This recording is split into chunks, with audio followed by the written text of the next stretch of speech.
What's up, everybody? It's your boy Kid Smooth back on another episode of the Let's Talk Games podcast, and I have my right-hand man with me, E-Rock. Please shout yourself out.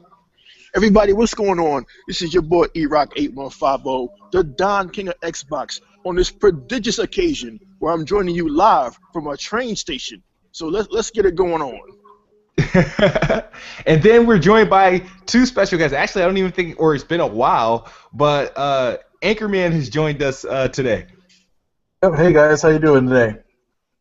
And Anchorman will be our contestant in Quiz with the Kid today, so we'll see if Anchorman can win some Xbox bucks today at the end of the show. So please stay tuned in for that. But before we get on to today's topic, we do have a returning guest. You know, the man behind the upcoming game, Gear Gauntlet, the face of Drop Dead Interactive. Jay, please shout yourself out. Hey guys, how's it going? It's Jay from Drop Dead Interactive, all the way from the UK. What's that, E-Rock? That's the train station? Yeah, man, mute my mic for a minute. I'm sorry. He's literally at the train station. All right. So, is it done?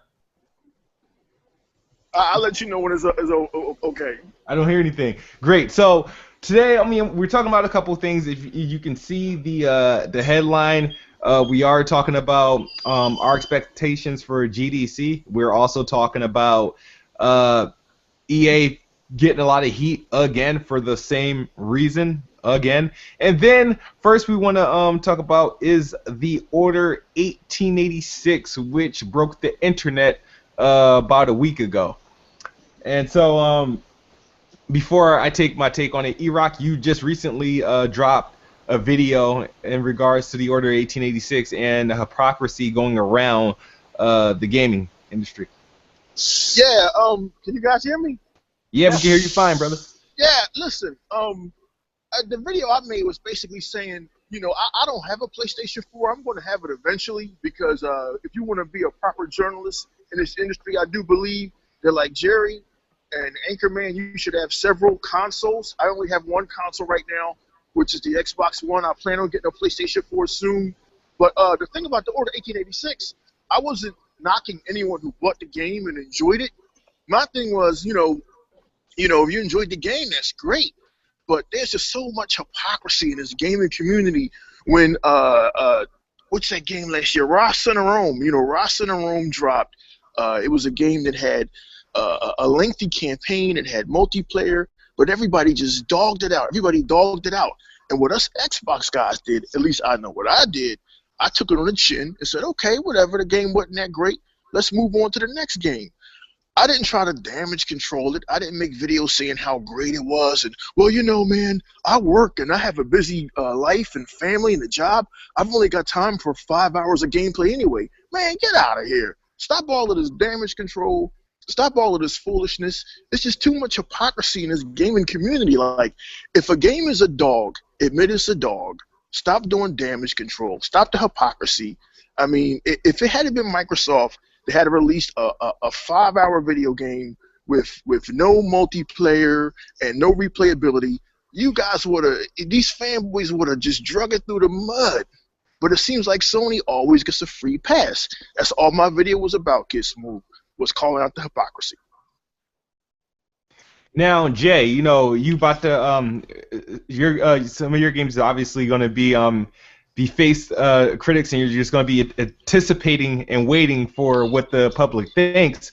Do you think the Order 1886 was, like, you know, badly criticized? Do you agree with the folks over at Ready at Dawn and Sony? Do you think the game was getting too much harsh criticism, or do you think not?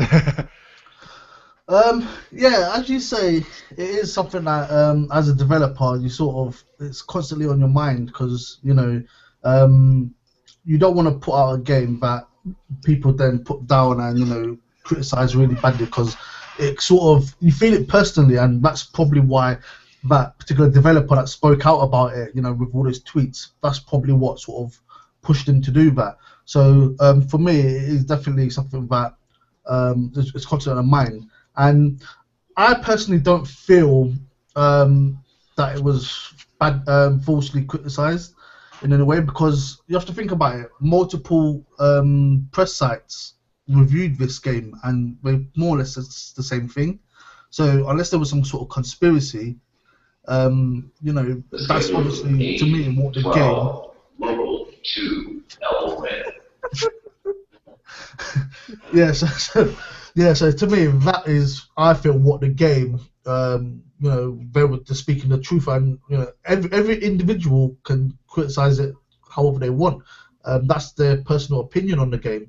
And from me watching the reviews, I totally agree with some of the comments that were made, especially the ones with referencing the length of the game, because there was so much sort of cutscenes that you couldn't skip. And to me, I don't even class cutscenes as part of a game's length, because these are either put in there to sort of enhance your experience with the story and stuff like that, or they're put in there as filler.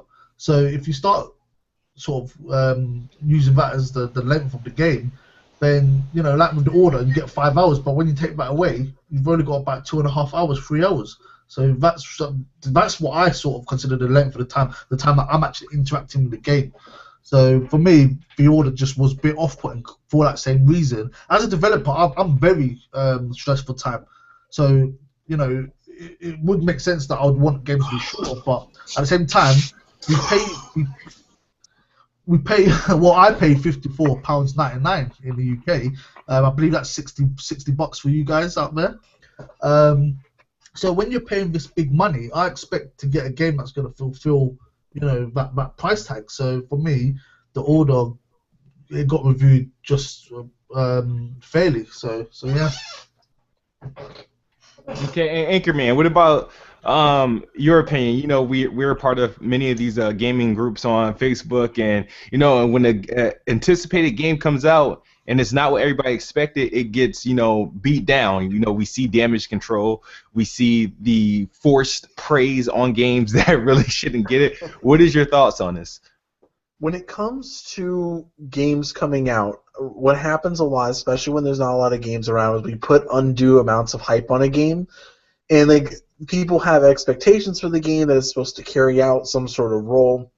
Perfect example being Watch Dogs, and part of it's also like this long cycle where they announce the game, then it doesn't come out for 2 years, an entire 2 years, where they're not even done with the game yet, but they throw out the idea, and so everyone's just imagining how amazing it's going to be, but in actuality, when it's not as good as what people expected. Part of it's hype, and I think Sony knew that the game wasn't going to be what everyone wanted, and so that's why they put Bloodborne kind of right next to it. Like for a while, they were both going to come out in February. They were both slated to come out, one at the beginning and one at the end of February. I think then they moved Bloodborne back to March to spread it out a little bit. I think they knew it wasn't going to be as big as they wanted. And there's a couple of issues with it. I don't think the game's terrible. I just don't think it was not what people were wanting it to be, like this big bastion of like, this is what you buy a PS4 for kind of game. Yeah, my thoughts on it is because this was the Order 1886, honestly, and people look at me with like googly eyes when I tell them this was the reason why I wanted a PS4, and that was ever since it was first revealed, and I wasn't going to buy my PS4 until, you know, the Order came out, and I ended up buying it prematurely a little bit earlier before the Order came out, and you know, I did enjoy my time with it. It could have been much better. Is the criticism deserved? I would have to say, you know, it's tough love, you know, because at the end of the day, the game does cost you a full $60, and it is only it's not. I won't say it's 5 hours long, because it took me 6.5 hours to complete the game, and the hours that it took me a good 6.5 hours to complete the game.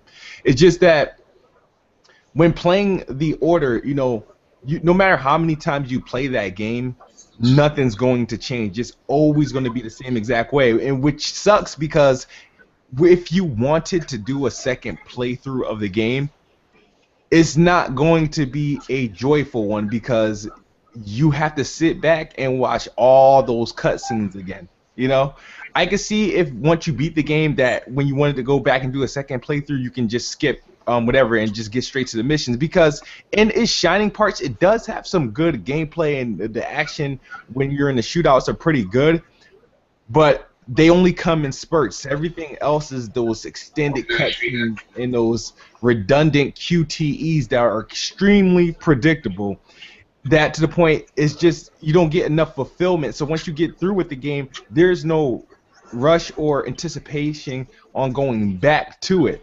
Like I said, Smooth. yeah, Can you hear me? I'm sorry. I can hear Go you ahead. fine. Yeah, Okay. the game is not as, I don't think the game is as bad as everyone's making it out to be, but it is not worth the $60 that it's retailing for. It's a perfect game to Redbox or a perfect game for GameFly. You know, I think everybody should try it, but don't be like me and buy a PlayStation 4 because of the game. So now I have to look at another game that hopefully can keep me holding on to my PS4. But I did enjoy my 6.5 hours with the order. I ain't gonna lie, but I just won't enjoy another 6.5 hours because I don't think I can watch those cutscenes again. I just want to get to the gameplay. Listen, man. Oh, go ahead. So I was just gonna say, I listened to I think it was either IGN podcast or something like that. Don't quote me on that. But what they said basically is that the reason it's got people feel that it's unfairly criticized is because they're judging the game as a $60 game.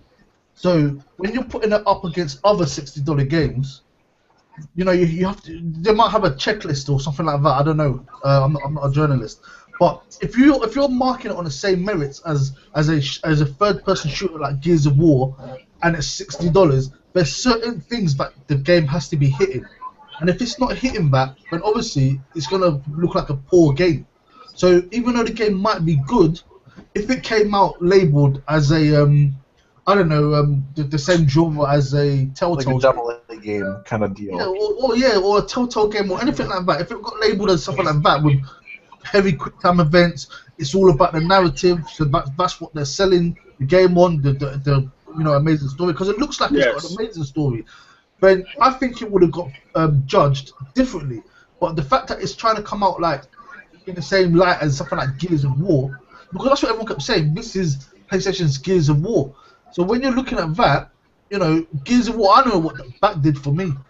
You know, so the fact that it came out as a third-person action shooter, it got fairly criticized because it was trying to be something that it wasn't, and you know that is PlayStation or I can't remember the name of the developer. Ready at Dawn. That's their fault. They should have marketed. They should have done different marketing, and they would have been okay with it. Yeah, definitely agree. Because when they started saying Gears of War, that put the battery in my back. You know, because I was like, I don't know when Xbox is going to drop another Gears of War, so that's the closest thing to get it. And warning to those who have not played it, it's not comparable to Gears of War in any way. Just to put that disclaimer out there. But E-Rock, you were going to say something. E-Rock. All right, maybe he's lagging out. But yeah, so I mean, it's crazy. In like a week, all the noise did die down. You're not really hearing much from the order. I'm pretty sure the game is selling well, or at least sold well. But I'm interested to see the return or the trade-in value. Actually, the day that the order came out, I went to GameStop and asked them what was the trade-in value, and that day it was $27. So I'm interested. I'm gonna go back. I want to say maybe tomorrow or Monday to see what the updated trade-in value is for it now.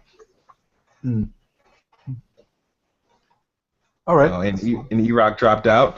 Okay, so next up I wanted to talk about is the whole EA Access giving the Xbox One early access to Battlefield Hardlines. Now, this was obviously expected after EA and Microsoft announced the whole EA Access thing. You know, any EA game is going to be available for trial on the Xbox One first.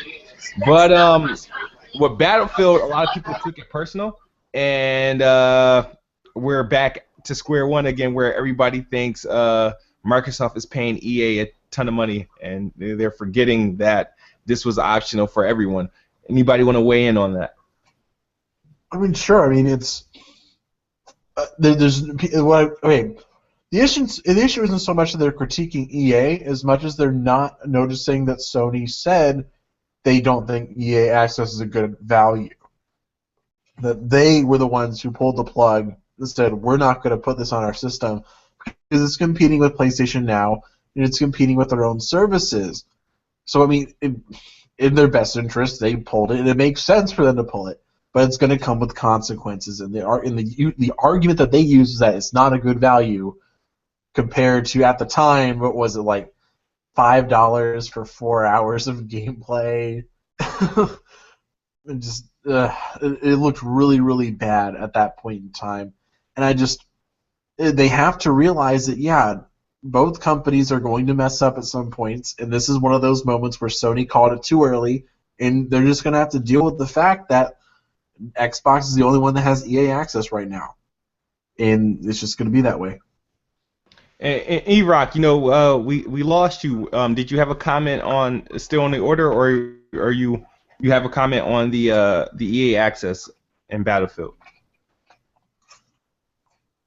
And must be going through some trouble. All right, so he's muted. Yeah, but Jay, what is your thoughts on this? Because now you are in a position. Hopefully, I'm not breaking any NDAs. In a position where you're working on a game. Currently is only available. It will be only available for the Xbox One. So, in situations like when people get upset on why a certain game or why a certain app or benefits is coming to the one consoles over the other, what is your take on this in business deals like this? I mean, yeah, I can't really go into sort of the specifics of anything, but we recently released a little documentary on IGN, and that quickly became a fanboy war. It just started, because it got announced for coming to Xbox and PC as well. At some point, it will be available for Steam, but no other platform's been announced. And everyone just started saying, what's wrong with PlayStation, blah blah blah. The thing is, as an indie, you've got to sort of take what you can get, in the sense of, if someone's going to help you, you're not going to turn that down. The idea Xbox program, for us, it worked. It did exactly what we needed. I'll tell you now. I approached Sony with the game, and things just didn't work out that way. We're not exactly the most we're not making the most amount of money in this industry, so we needed help, and Sony wasn't going to give us that help. So Xbox were definitely the ones that came through with us on that. And being an Xbox gamer, I've got PlayStation 4 as well, but I mainly play on the Xbox One. So the game was built around the idea of it being on the Xbox. So I got my first choice, and we just went with it. But for us, it was more of a case of sort of convenience and what could actually help us get our game out there. So when you're announcing titles, and you got fans that are calling you out on it because they don't know what's going on in the back scenes and stuff like that, it sometimes does annoy you, because it's like, as I said, PlayStation didn't come through for us. They just didn't seem interested at all. So, we're not going to start bending over backwards to try and get onto that platform when they don't want to show us no love. So, you shouldn't get fans that they don't understand these things. So they just see it as, you're taking the game away from them. Even if it was, it's like with the EA Access, Sony came out and said they didn't want it, and yet Microsoft still gets dissed about throwing money at at EA for taking it away from Sony, but Sony's the one that said that they didn't want it because they had their own service. So to me, it just amazed me how Microsoft is still the bad guy in this situation. But that's what you're just gonna get from fanboys. They're gonna shout the loudest, and it's gonna seem as if to say, that's everyone's voice collectively. But really, it's just a small minority of people. But they do tend to flood the forums, and that's what you see. Yeah, I think part of it's that Microsoft has the stigma from last year and a little bit into this year. Well, maybe not last year, but last generation and last year too, where people still believe that Microsoft is like personally bankrolls stuff and does huge buyout movements to prevent other people from enjoying gaming. And I think we saw a lot of the stigma as well with Tomb Raider when they announced that Rise of the Tomb Raider was going to be on Xbox One and 360, and that it wasn't going to come to PlayStation at least for holiday 2015. And people were flipping out. And everybody made videos. There were tons of YouTubers, bigger YouTubers, who made videos saying, "This is bullshit. This is terrible." Yeah. But then you have nothing about Street Fighter. Yeah, then Street Fighter happened, and everyone's like, "Yeah, that's okay."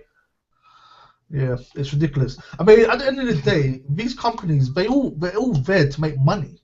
As a software developer, I've been told to make software that basically can close down sites, gets rid of their jobs because it's been made easy. The job's been made easier, and it can be done remotely. And I sometimes feel to myself, "Oh my God, how can I get rid of all these people?" I'm aiding in people being made redundant. But at the same time, if I say no, I get fired, and then they bring someone else in.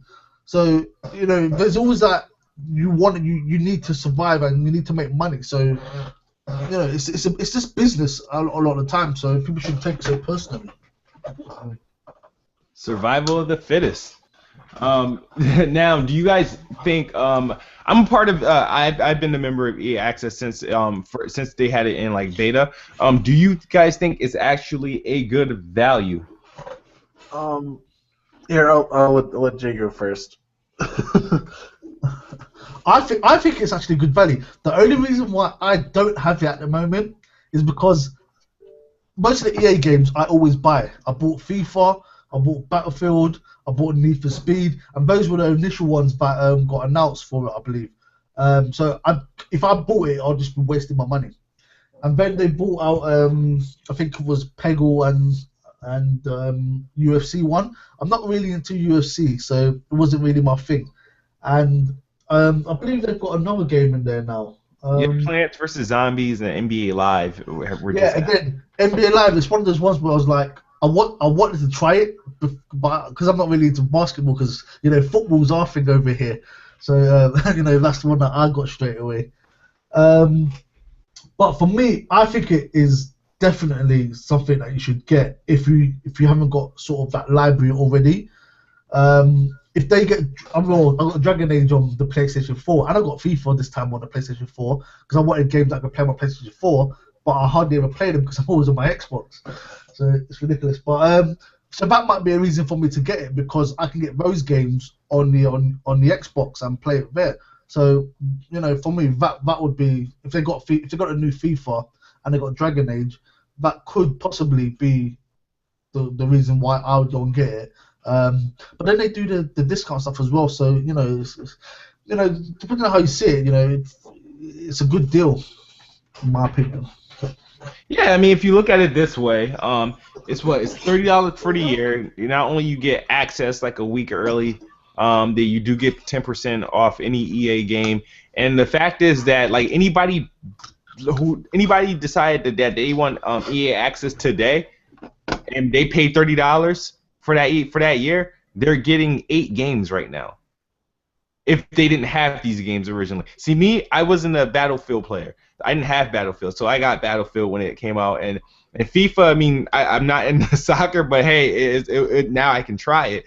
But anybody who, let's say, wasn't a big fan of EA games or didn't have EA games, right now, if they purchase EA Access for the 12 months, they got, or $5 a month, they got like 8 games added to their library that's available for them to download and play, online or off.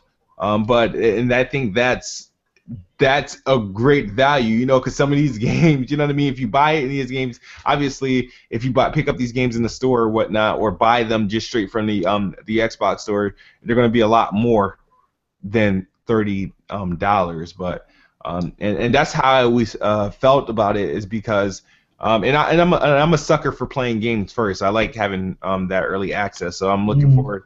I didn't have a good time with the Hardlines beta, but maybe I can get another good look at the retail copy. I think early March when they put it on in the Access Hub for us to play. But I mean, I always thought it was a good value. But people look at me and tell me how dumb I am, and then tell me that PlayStation Now is a steal. Yeah, for me with EA Access, I did get it day one whenever it came out. I said $30, and I didn't have Battlefield 4 anymore, and I was like, I need something to play during the summer, so it was great because it was like, oh yeah, I basically sold Battlefield, got $24 for it, and then picked up every other game on the list for basically $6.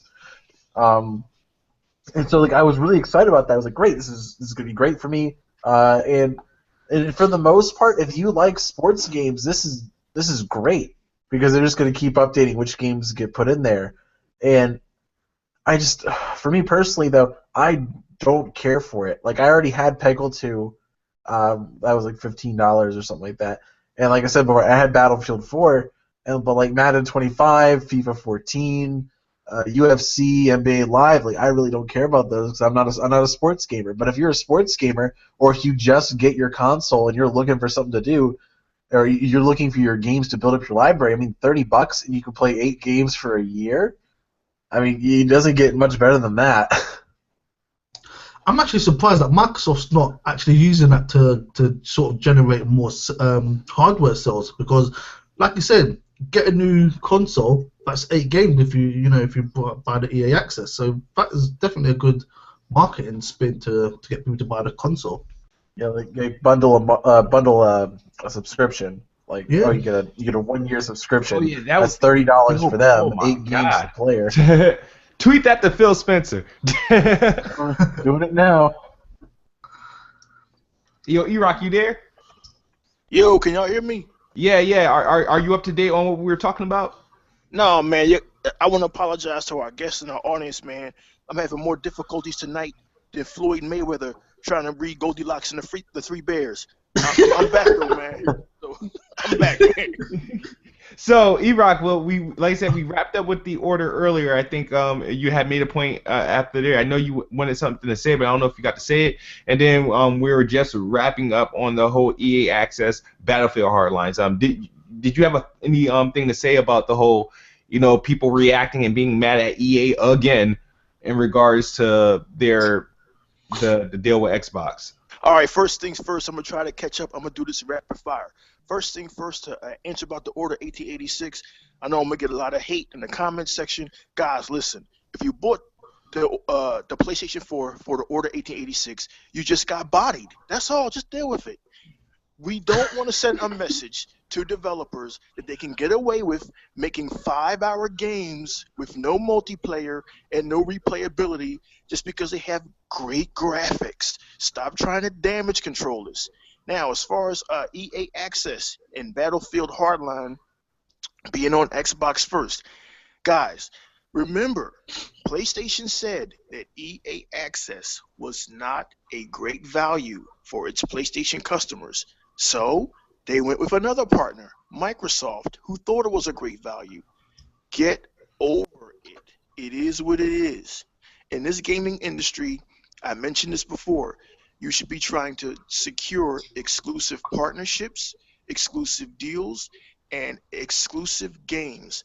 This is what happens. This is part of business. This is how it's always been. There's no reason for PlayStation fans to be mad. And if you're mad, like I saw in another video by another great YouTuber, be mad at Sony for taking that choice away from you. You feel me? Good point. Good point. Oh, and someone told me we should judge the order for what it is and not what it's not. For the cinematic experience, not as a Gears of War clone, because we know it's not a Gears of War clone. Guys, it's listen, a So I cinematic. should only spend $10 on it because that's how much the movie would have cost. Sorry. Now, God. moving on to, do any of you guys have a problem with Monolith and Microsoft moving Fable Legends to a free-to-play type thing? Let me speak on this, please. Monolith? You mean Lionhead? Why I say Monolith, I don't know why I have Monolith on my head. Lionhead, yes. I don't know why I have Monolith. Why do I have... Oh, you know why? Shadow of Mordor free to play. I don't know why I got Monolith. You know why I'm like merged the two together? Remember the old dude from Lionhead? I don't think he's there anymore. Peter. Oh, Stephen Molyneux, right? He's at 22 cans now. Yeah. Oh man, dude. My head's all messed up right now. But E-Rock, you said you wanted to attack this situation first. Who but a moron is complaining about getting a free game? I mean, they're giving you Fable for free. You're getting the game. You're getting a couple of characters that rotate throughout the lifetime you have in the game. And if you like Fable Legends, you can purchase the rest of the game or however it works with free to play. I think it's another brilliant move. And now people who were never going to buy Fable can get a taste of what that world of Albion is like, can get a look at the graphics, the characters. They can get a look at Lionhead's twisted sense of humor that we Fable fans already know about. Who in their right mind would be complaining about this? Oh, one of your AAA exclusives is now for free. What do you think about that? I think it's great. I mean, actually, you guys should have gotten the Order 1886 for free.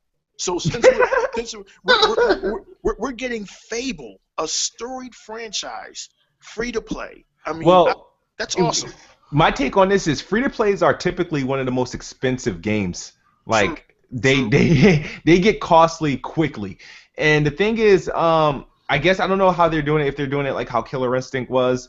But I mean, it's good, and it's, I guess, is, I don't know, because I mean, you think, now that I think of free-to-plays, I think of, okay, I'm going to be extremely limited in my trial, and I'm going to have to buy everything else to make it a worthwhile experience. So instead of it costing me $60 if it was a retail game, it's going to cost me about $100 now, and then another hundreds of dollars later, depending on what they want to add onto the game that they will charge for.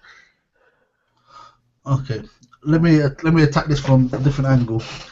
I'm gonna direct people to one of Erock's YouTube videos. He was talking about the definition of AAA. I advise people to go watch that because it opened up my eyes on a few things actually.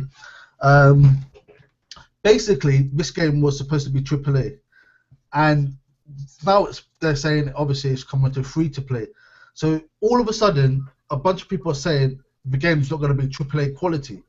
Why can a game not be free to play but still maintain AAA quality? If you look at like the definition that Erock goes by, it can still be a AAA game. Just because the business model is different doesn't take away from the fact that it can still be a big hit and supply us with fun and innovation. Because that's what it's going for with this whole 4 versus 1 mechanic, and especially with the cross-platform with PC. So they're adding that innovation in there. And for me, when I heard this, I thought yes, this is even better because it means that I've got more money to spend on the other games that I was that I was sort of having to toss up between. So if it's gonna have a similar model to Killer Instincts, where I was playing a game the other day, and I said to the guys I was playing with, I want to be Jago or Shadow Jago because they play like Ryo and Ken, and they were like, that is so boring. You want to play just like like you're playing Street Fighter, and you're using the basic characters that everyone uses. And I was like, but if I grew up with those characters, so I know exactly how to use them, why do I need to experiment with all the other characters and lose when I want to win? So if I can play a game like Fable Legends now, and then you could, if you like a legend or hero, sorry, you purchase that hero, it makes more sense than spending all this money on all these other heroes that you're never going to use. If it rotates, you're going to try them at least once, sometime in your life of owning that game if you choose to download it. So to me, it's a win-win. I can't see how anyone can complain about this. You're getting a $60 game for free, and you only have to spend money on the hero that you actually want. So it's genius, really. Anchorman, how do you feel on this topic with Fable Legends? Are you a fan of Fable at all? I played Fable 3 and hated it.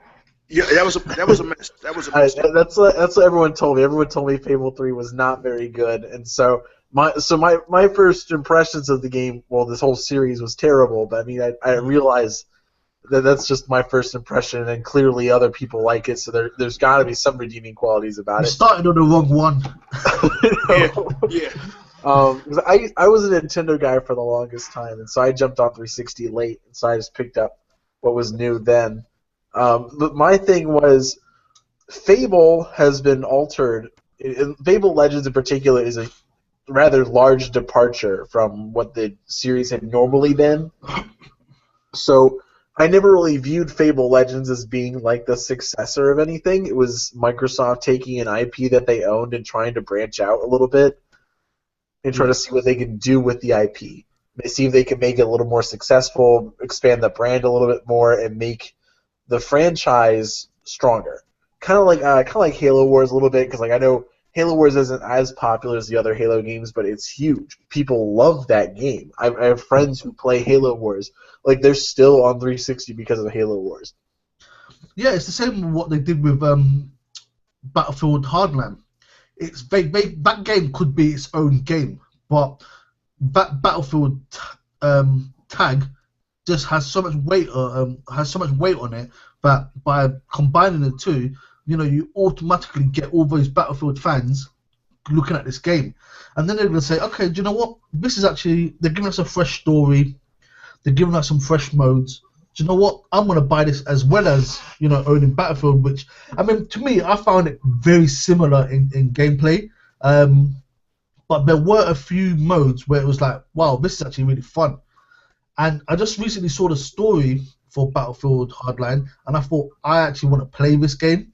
So again, going back to the EA Access, if I purchase it for that 1 month, I can play it, see if I actually like it, and then buy it or whatever. But getting back to the Fable Legends, yes, the Fable name has got weight behind it. It's got a following, so therefore it makes sense when Microsoft coming out, or even with Lionhead coming out and saying we've got a game called Fable Legends or something like that. People are just going to say, what's going on here? So it kind of makes sense because they're obviously trying to get into the whole League of Legends space with this game. So it's meant to be, that sort of thing where you sort of, it's free to play, you get in it, get your heroes, blah blah blah, and just have your game, and then you can go and pick up or whatever. So yes, you could argue that it shouldn't be called Fable because it's kind of a whole different thing, but people kind of know that lore with Fable. Yeah. And I mean the characters I've never seen any of the characters before, so it'll be interesting. But it's like a prequel, from my understanding. It's like this is before all the changes that occurred in Fable 2 and Fable 3, and I understand that, and that's totally fine. But like I said before, whether or not it's like AAA or whatever, I wouldn't be able to tell you because yes, it has a large budget, from my understanding. They are publicizing a little bit, but they weren't publicizing it as a traditional. This is you pay $60, you get all this stuff. It's on one disc, and they're not advertising as that sort of game. It's kind of like if Evolve wanted to be a free-to-play game, and that's what it is. I mean, owning Evolve, I would have said that should have been yes. That should have been, because I only use Parnell. I hate it when it gives me anyone else to use. I just eject the match because I just can't play as anyone else other than Parnell or an assault basically. Oh man, I'm on Team Hank right now. I love Hank. But for me, definitely $60. and I still have to pay more to get all these skins and stuff like that. It just does not make any sense whatsoever. And that game would have sold so much more if it was free-to-play model, similar to Killer Instinct. You know, you buy your characters, and you would have got more people picking up that game, because there were a few people on the fence, because it was like, you know, do I want this game where you're just chasing this monster, blah blah blah, you know? So it was a bit, yeah. I think that would have benefited from that whole model, but you know, different business models for different games, I suppose. Now, speaking of free to play, my thing about, because I think the whole gaming pricing model now is all screwed up. You know, I think, I feel what developers should do. I feel like it should be like an open market. Games shouldn't be, all right, $60 shouldn't be the standard price. You know, on most games. You know how we have Screamrite that's coming out, which everybody's hating on, which I think is it's something new. Not a AAA game. It's not. I know it's a substitute for the AAA games I was promised. Where are the games? Sorry, my rant. So Screamrite, you know, it's definitely face value. You know, it's like a $30, $40 game, right? And I think it's retailing for $40. I think, and then I feel like every game should have its own price. I felt like what 2K should have did, like if 2K, I think with Turtle Rock, I'm sorry, what Turtle Rock should have did with Evolve, which I agree should be a free to play. Don't put a price tag of $60 on there if you really think the game is worth $90 or however much. I feel like give us the full game and put the price tag you want on it. You know what I mean? Oh no. I would say no to that, because what's going to happen is they're going to try to find what's the maximum, and that's the system we're in right now. Because they found out, oh, we can get away with $60, and so then that's the situation with the order right now. The situation was they said, okay, we have a game, we like the game, we want the game to be priced as high as possible so people will buy it. There's no we'll get the most money out of it. Yeah. I mean, that's the thing, but I felt like they did that more back in like the days of what, like Nintendo 64 and I think in PlayStation 1. I think there were games that were, you know, we had more games that were just, oh wow, this game costs that much, and then this game is like not that much. You know what I mean? I just think also keep in mind games back then weren't like this huge like juggernaut in the like as an industry. They wasn't considered that. It was, hey, I have a game, I'm gonna produce it. It's really good. People like it. Okay, good price. True. Okay. Now, but as for gaming, I just think that the pricing model on games are screwed up. You know, I think most of us looking at, okay, you know, they're aiming for digital. That means games are going to be cheaper.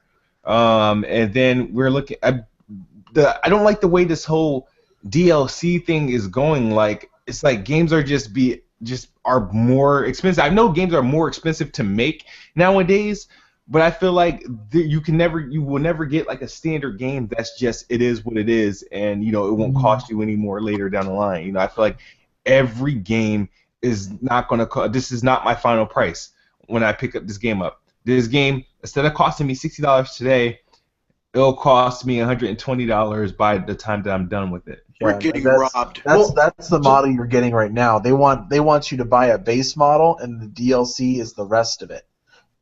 Well, that is why a lot of people are saying, you know, indies are the way forward, because when you get an indie game, you get the game. They don't. It takes a lot of work to start splitting it out. And I mean, for example, I'm the only one that actually works on. Like, I work on the code and I do a lot of the producing and stuff like that. And Steve makes all of the levels and stuff like that. But at the end of the day, everything he gives me, I've got to get it into the game. So for me to start trying to chop things up, so I can say, okay, that's going to be left here for them to buy in a month's time. That's going to be, that's too much work for me, and I make the game in my spare time. So I haven't got time for that. And a lot of indies are like that, where they make the game, you know, in their spare time, or you know, they just want to make you a game.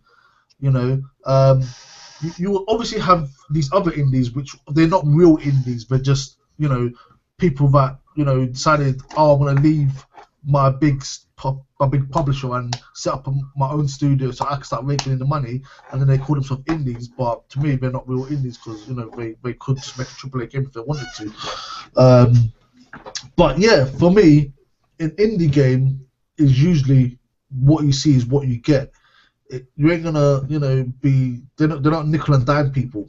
How many indie games do you know that's got like loads of DLC in it? None. So that's what games need to get back to. This whole, I mean, if you've got ideas and you say to yourself, do you know what, I want to thank my fans. I want to give them this thing because it's something that I made afterwards that I just knew I couldn't get into the game. So then you want to give them it afterwards. That is fine.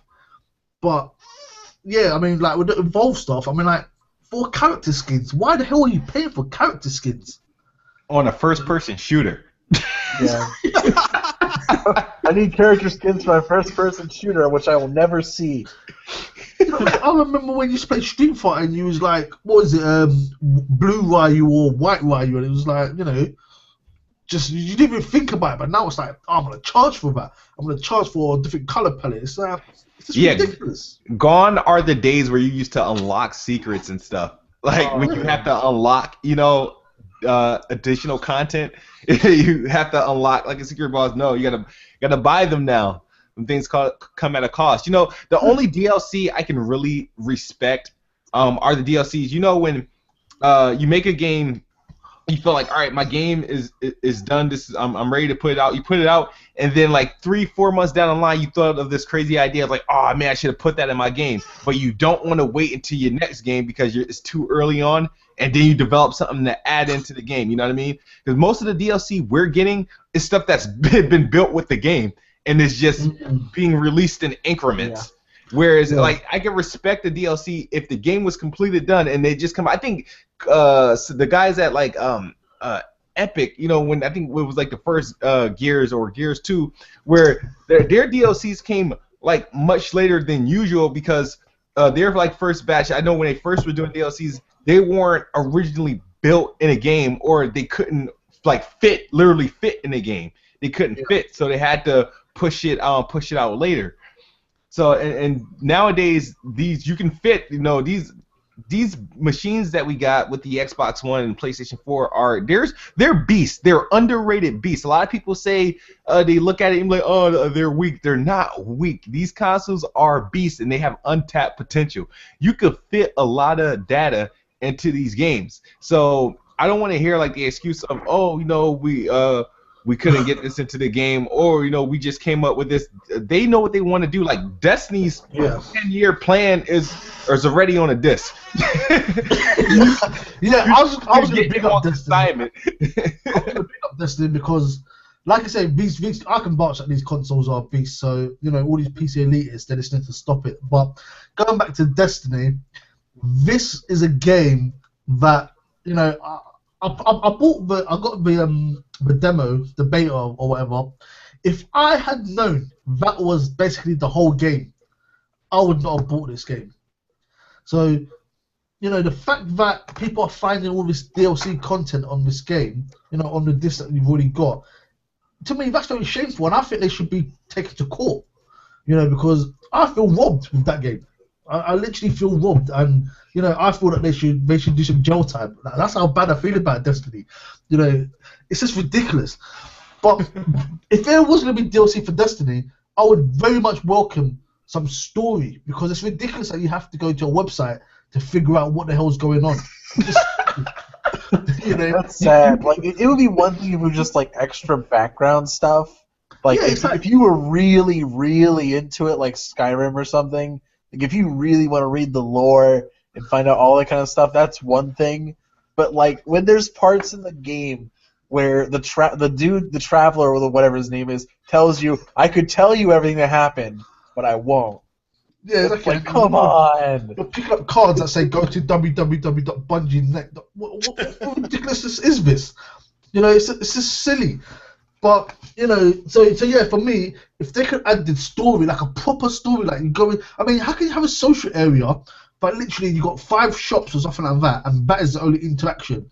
Other than that, you see stupid people dancing. It's just ridiculous. But what you got against the dancing? It's gonna be great. No, but I'm saying that is their social area. You know, you talk to the vendor, you go into like a menu, and then it comes out. I mean, I played a lot of MMOs, like Final Fantasy and stuff like that. Final Fantasy, oh my god, that could just take my life away. Like seriously, you know, and that's a subscription model, and that's why I feel, you know, I'd rather pay for an MMO than get this free stuff because they just don't put the same love into it, you know. But with Destiny, my problem with Destiny at the moment is the fact that it's this big budget game, but it came out at 30 frames per second. And playing things like Call of Duty, Titanfall, Evolve, which are all, you know, 60 frames per second, when you go to Destiny, it feels slow as hell. You know, Yeah, it's just ridiculous. Yeah, Destiny. Yeah, I don't know, man.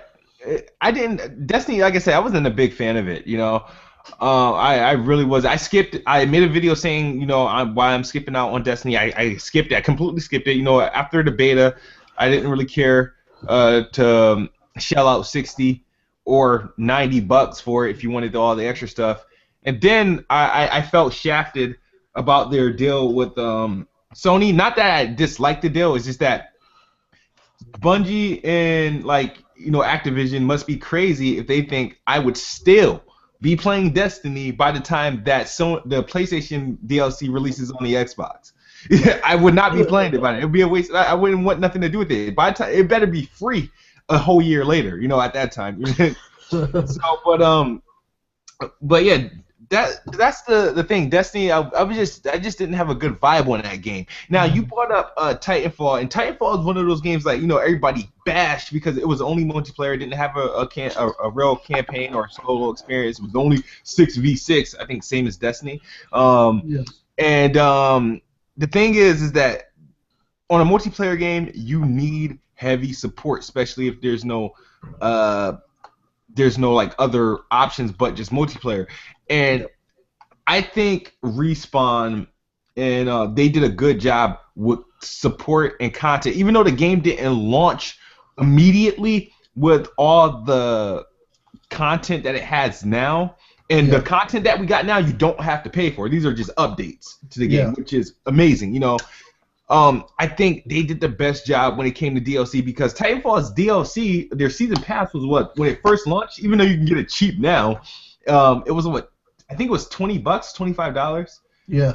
Maybe. And then but they you know, they always had like discounts and whatnot, but I think they gave you more value in your season passes than a lot of the games I had in a while. Like I said, skins, I don't know why they make skins for any game. Like, I don't know, there's no need. If the skin's not going to give me a new power or a new achievement, I don't want it. And I think Titanfall did a great job. The guys at Respawn did a great job with like the content and the constant support of the game, and then making your purchase worthwhile. I didn't feel robbed when it came to Titanfall, as I felt with other games. No, yeah, you're absolutely right. I mean, you can get Titanfall. What is it, like $5-10 now, something like that? And you know, you're getting the game that's got all this content. Where something like Destiny is still selling very highly in terms of the price, and you know, you play it and you just do the same thing again and again. I mean, at least change up the, you know, when you go to fight these what are they called, strikes. At least mix it up or something. I don't even know. Then you got all these other modes where it's just so hard that you have to get into a party, and then you usually get into a party with some random that just wants to do his own thing. So then the game's just like really, really bad. So yeah, it's just, I can't believe that Destiny got all that hype. And like I said, you know, something like Titanfall, which to me does a much better job in terms of the fun factor. Much better. You know, and people are hating on that game, but they're loving Destiny, and Destiny was meant to be this big thing for Sony, but it sold more on the Xbox platform. Yeah. So it's just like, you know, what were they thinking? You know, guys, can you hear me? Yep, we can hear you fine. You know, like, you know what, man? I've been gaming for a long time, and I'm really excited about this new generation. Really excited about it. But I just sit and I watch. I watch these YouTube videos. I watch these. I look at these pages, these groups on Facebook, and God bless everybody for their choices. We're all consumers, and you can buy whatever it is you want to buy. But this past year, I just sit and I watch the stuff that you gamers buy, and I am baffled. Me personally, man, I got a lot of things going on in my life, man. I got a car that needs a new battery, a new alternator, man. You know, I got a house. I got things I'm trying to do. You know, I got hopes and dreams. I do not have $3,000 or more a year to plunk down on gaming. So if I'm going to pay $60 for a game, it had better be good. So I sit Kid Smooth, and I sit Anchorman, and I sit Jay, and I watch the stuff. I want to say a curse word, but this is a PG show. I sit and I watch the stuff these gamers buy. PG-13. And I'm baffled. You didn't buy Titanfall, one of the most frenetic and craziest shooters of all time, but you flocked to, and I love you, Bungie. You guys were great in your day. You flocked to Destiny. And I tried the Destiny the Destiny beta, and I was enjoying it for a while, but it got to a point where it's like, oh, wait a minute. I'm shooting these aliens with a rifle right in their head, and the bullets aren't hurting them because I'm not leveled up enough. I'm out of here. This other game, Evolve, I tried the beta for that, and I'm like, what am I? I'm on this planet. What's the narrative? What's the story? Am I hunting a monster? Is the monster hunting my ass? What is this bullshit? And I'm like, I watch the stuff you gamers buy. Oh, I just paid $60. I just paid almost $100 for a 5-hour cinematic experience with no replay value, no multiplayer. Oh, and not only that, but I just bought a racing game that isn't even finished. It's not even finished. They're giving us a weather patch 2 months later, and we're going to hype up the weather patch. But yet, somebody puts love, gameplay, thought, narrative, emotion, and tons of gameplay into a game like Sunset Overdrive, and all I heard 2 months ago was, well, it was too hard for me to get the guy to use the railings, and I had to keep moving, and I don't like the fact that I had to keep moving, and I didn't understand the game. And I'm like, you gamers, you're your own worst enemies. You're the reason why we have Evolve. I'm going to get a lot of hate. I don't care. Yeah, I'm going to give you hate right now. I'm sorry. You're the reason why you were given the Order 1886. You're the reason why you were given Drive Club, because you picked the wrong battles to fight. Like, I don't know, a Big Shadow, like what was Microsoft going to do? What were they going to do to us? They were going to force all these draconian rules down our throats. That never happened. Oh, Microsoft's the big bad guy. They've got Tomb Raider exclusive. You picked the wrong battles to fight, gamers, instead of the right ones. The right ones to fight is to vote with your dollars and say, I'm not going to give you $20 for a player's skin. What is this, horse armor back in 2006 again? I'm not going to give you $60 for this crap. So I just don't get it. I've been watching Gaming This Generation, and Jay, I just do not understand it. I don't understand how games that are crap get praised and games that are great get brushed under the floor. I don't understand it. I don't get it. All right, wait. I want to jump in on this.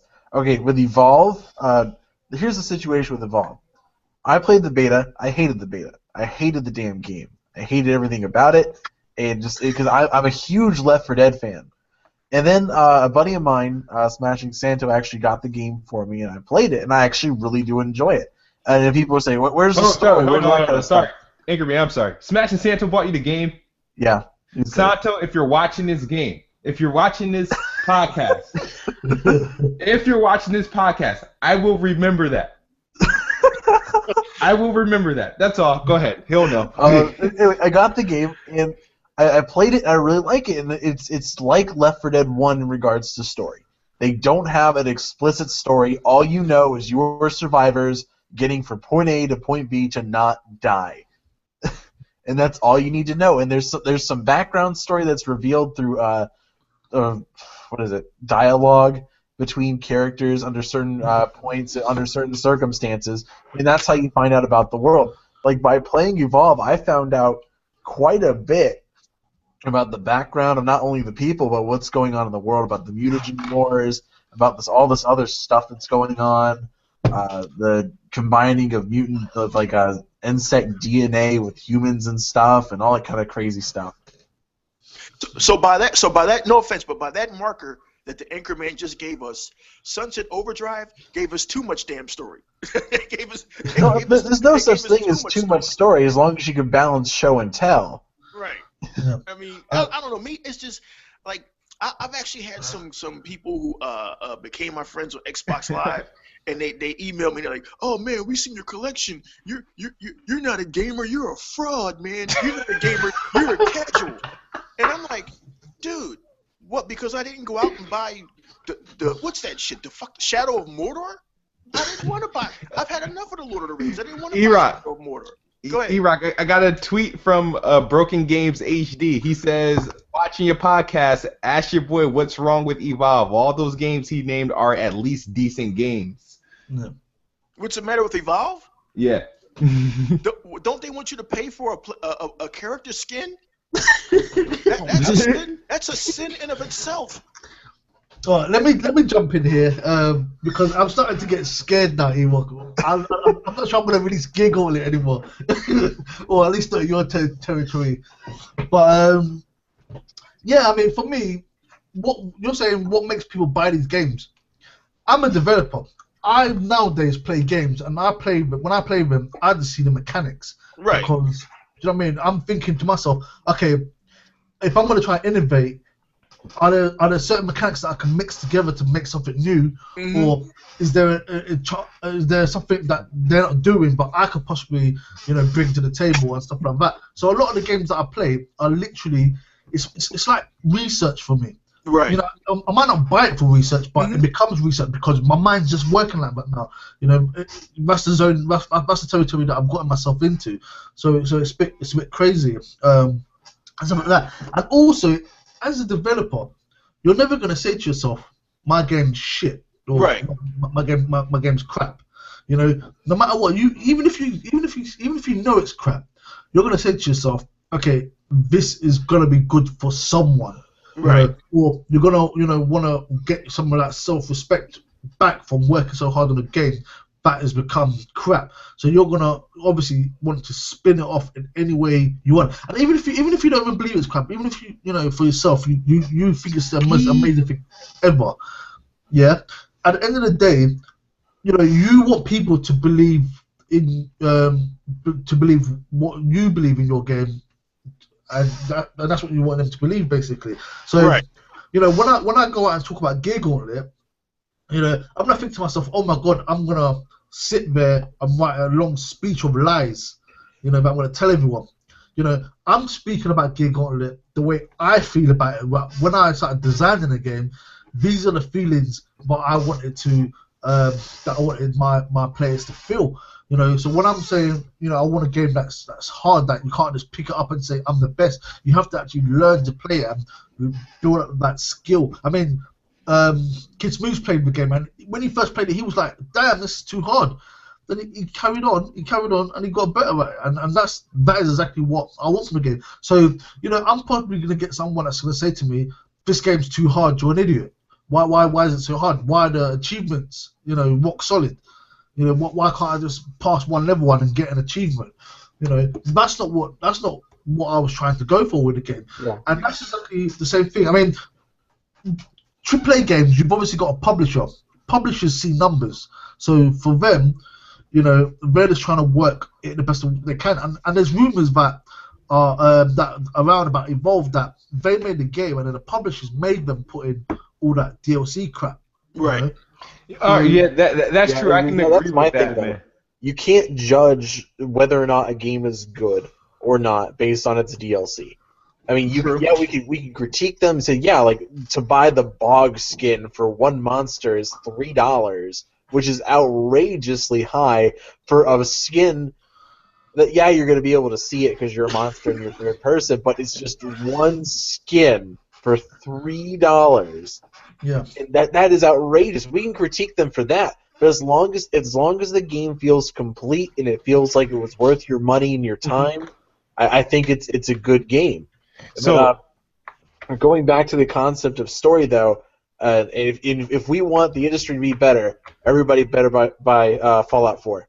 Because if you don't buy Fallout 4, you are the AIDS or the herpes of gaming. I actually preferred what was the other one called? Not Fallout. Elder Scrolls. Yeah, I prefer Elder Scrolls over the Fallout series. And people say to me, "Am I crazy?" You just made Anchorman mad. We're done. I liked it, but I just didn't find it anything amazing. You know, like I don't know, but people always say I'm crazy for that. But I preferred Elder Scrolls. Did you? Which Fallout did you play? 3 or New Vegas? I didn't play New Vegas. Played 3. See, I hated 3 at first. I hated the game.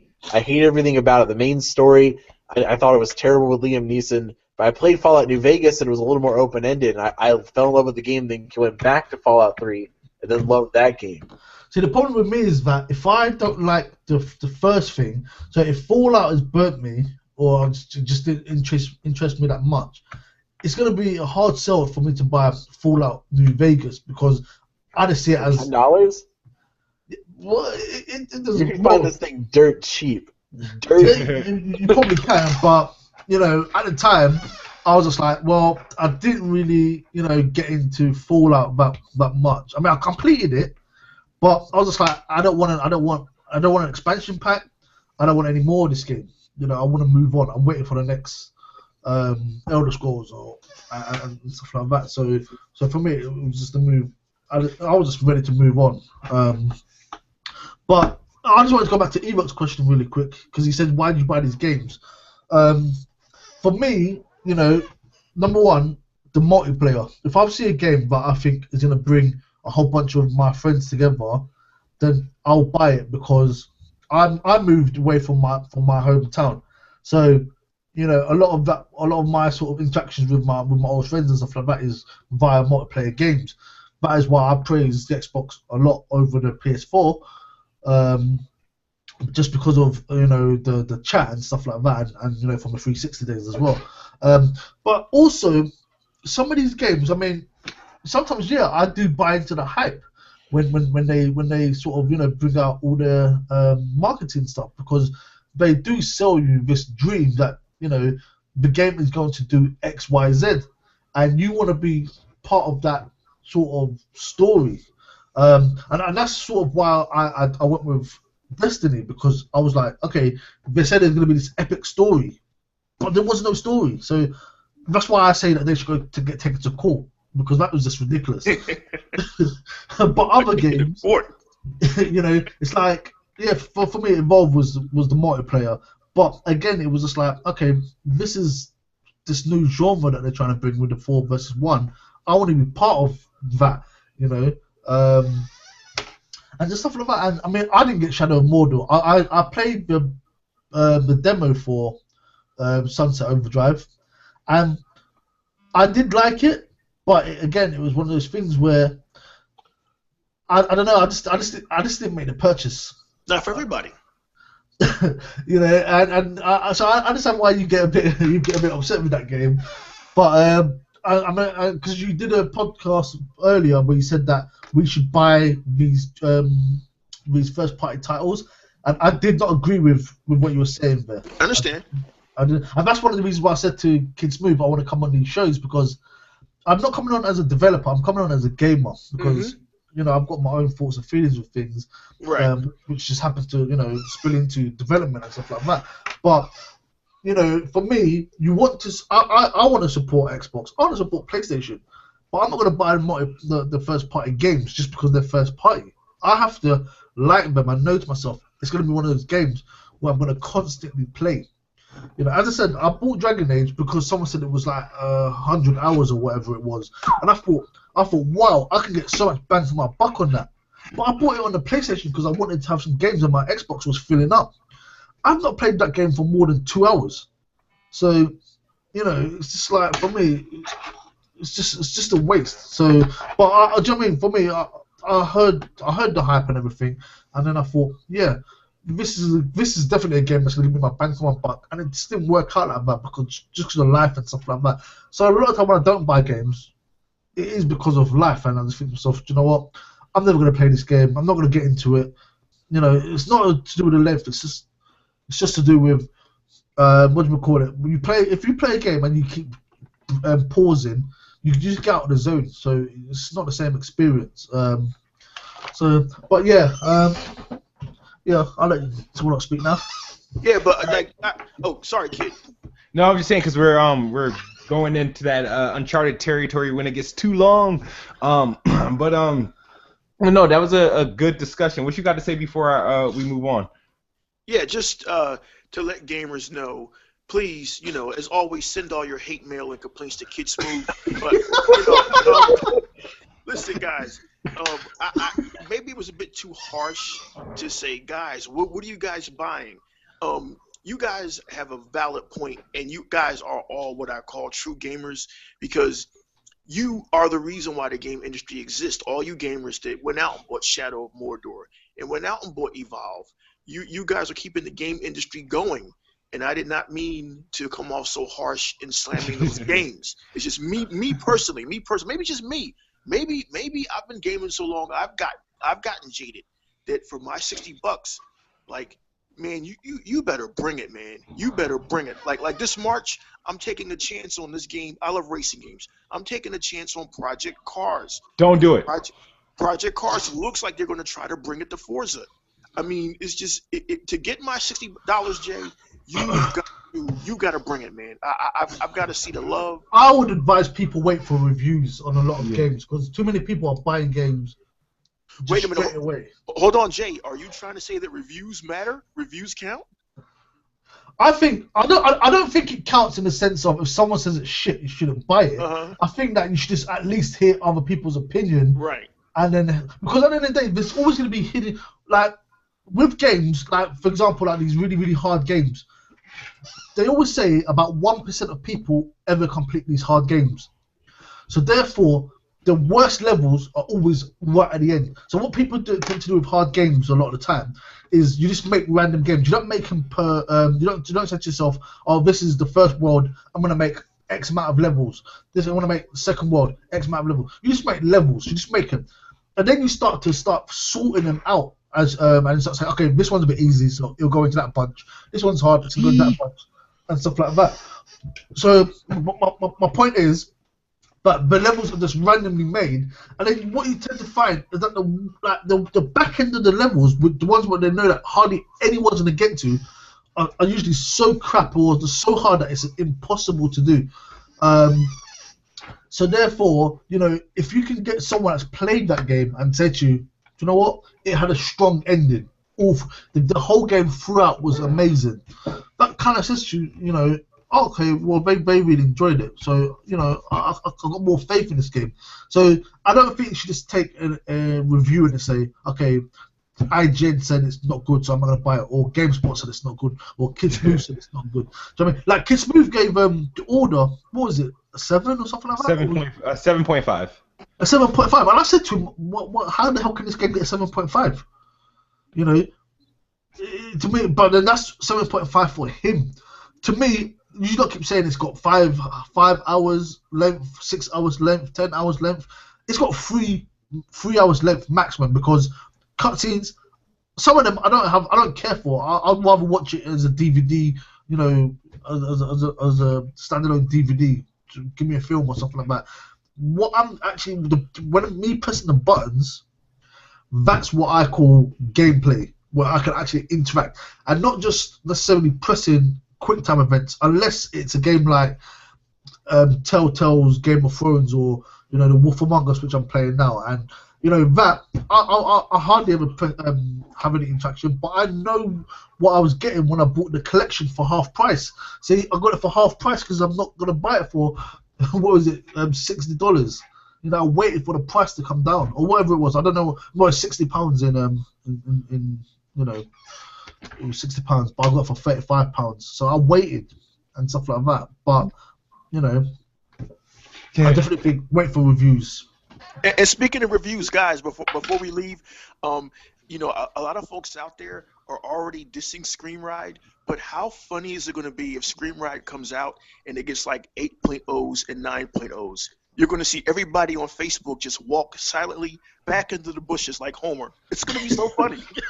I mean, I don't think so, because Titanfall got like, you know, 8s and 9s, and people like discredited it. But before we get into, you know, the climax of the show, guys, remember, I don't know what I'm going to be doing next week. We usually do this podcast every Saturday, but guess what's where I'll be at next Saturday? I'll be at PAX East in Boston. So if you're going, look for Kid Smooth in a white and red We Game Here shirt and the Boston hat that I'm wearing in this picture, which you can't see the emblem. But I'll be at PAX East in Boston, so I'll probably be dropping live footage and whatnot. And if depending on what time I get back, I will probably do a podcast with my experience, and hopefully I get some secrets I can reveal to you all. But right after PAX, something else takes place, something we've been hearing about called GDC, Games Developer Conference. Jay, you know more about this conference than I do. I know you were on the radar of possibly going, but you're going to another event I don't know if we can speak about. But what are your expectations on GDC? Well, I think it's going to be a very, very good show for Microsoft.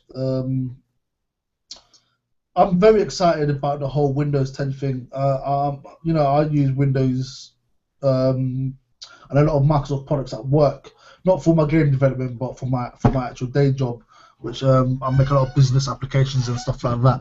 So I use a lot of Microsoft products, and I you know, I can't see myself using anything else really. So this whole Windows 10 is really gonna sort of change a lot of things. And obviously, you know, everyone's waiting to hear about the DirectX 12, which we saw. Was it Mark Wardell? Yes. He did his podcast with the Tip guys, and you know, that for me just sort of blew my mind, and I was just like, wow, you know, if that's where we're going with things, then I'm very excited as a gamer. But it's one thing sort of having that power and then, you know, being able to achieve it. So I know that the next game I'm going to put out ain't going to have avatar graphics. You know, I don't have a big enough team to achieve something like that. But as a gamer, for me to be able to play someone else's game, that is going to be amazing. And that's one of the reasons why I'm quite interested in Fable Legends, because that's supposedly written from the ground up with DirectX 12. So that's going to be very interesting to see. And, you know, this whole cross-platform thing is going to be interesting to see, because I had Shadowrun, and that game I found amazing, and apparently, you know, PC players had advantage on that, which I never knew, because I was just that good that, you know, they didn't have an advantage over me.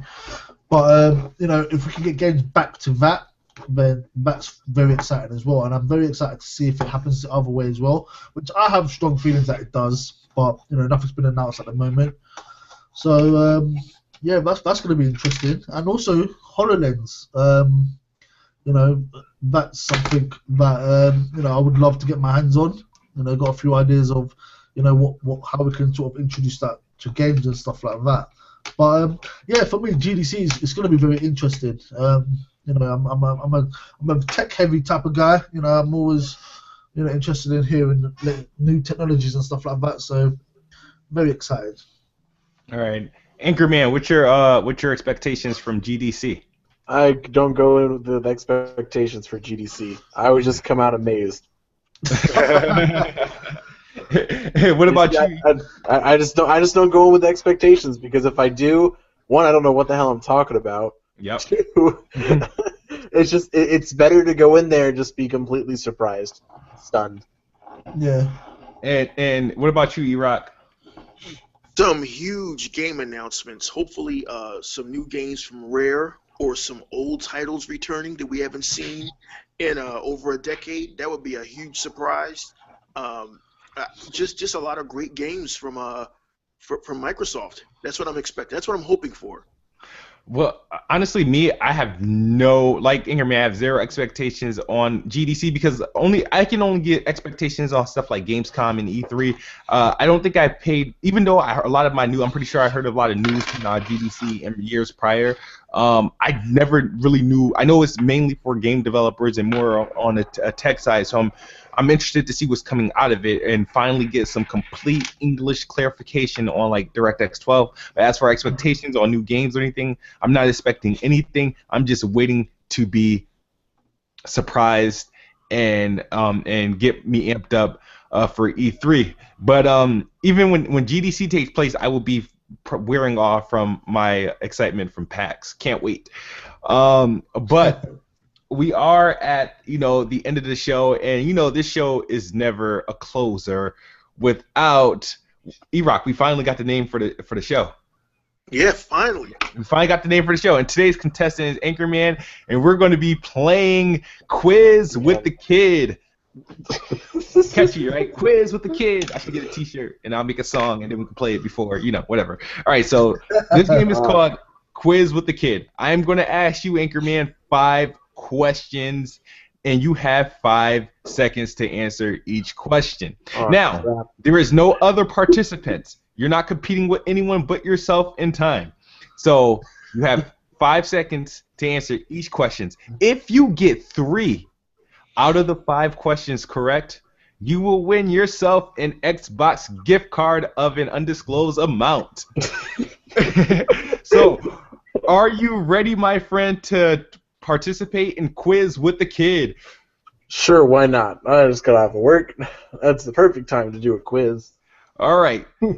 Okay, so I'm going to start off in your territory. You seem like a smart man. We're going to start with question number 1. In what year is BioShock set in?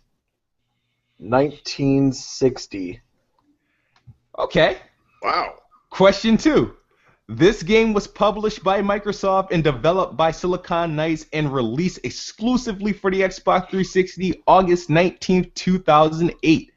What's that game? Crackdown. Question 3. What was the code name of Xbox 360's Kinect? Oh, Damn. this is easy. I'm doing damn as my Nope, final out answer. of time. Question number Question number 4? We're on question number 4 already, or question number? I think 4, yeah. We're on question number 4. Okay. What year does Fallout 3 take place? 2033? No. No. I know this one. 2133. Next and final question. Name the action RPG that came out on November 11th, 2011. Action RPG. Skyrim. Okay. Skyrim. That is all the questions. Now let's round up and see what Anchorman got correct. So, question number 1 was, in what year was BioShock set in? He said 1960. Your answer was correct.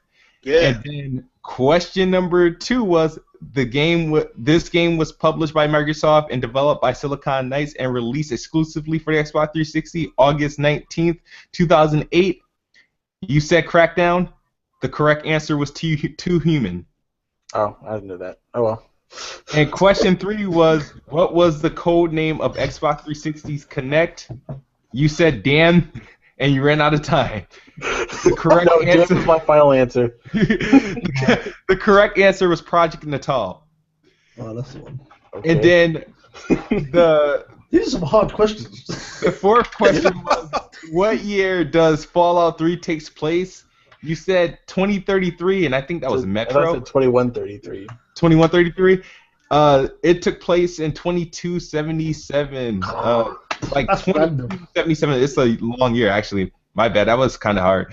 And then the last question was, name the action RPG that came out on November 11th, 2011. And you answered Skyrim, and the correct answer was Skyrim. So, Anchorman, you answered 2 out of the 5 questions correct. So you were the first one to lose, but don't worry. Soon we'll have you back and try to see if you can get that Xbox dollars. But thank you for participating because you got bragging rights for participating in the actual game with the name. And thank you guys for watching and joining us in today's podcast. Be on the lookout for my man Jay from Drop That Interactive. He's dropping a game called Gear Gauntlet sometime in 2015, and we will be bringing you updates soon as we get more progress on it. So thank you for joining us today, Jay. Thank you. And then also, like I said, I might have a podcast next Saturday after PAX, depending on when I get back.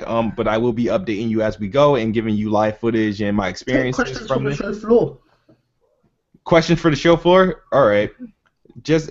And then I do want to throw this out there because Broken Games HD was very active on Twitter and the comment section. So, Broken Games, if you want to prove ERock8150 wrong, please feel free to join the show sometime in the next couple weeks. We'll love to have you back. And we're about to go into the comment sections. Oh, there go an email right there. Let's see. And listen to the audience, please. It's just gaming. Don't take it seriously. I drink. I work all day.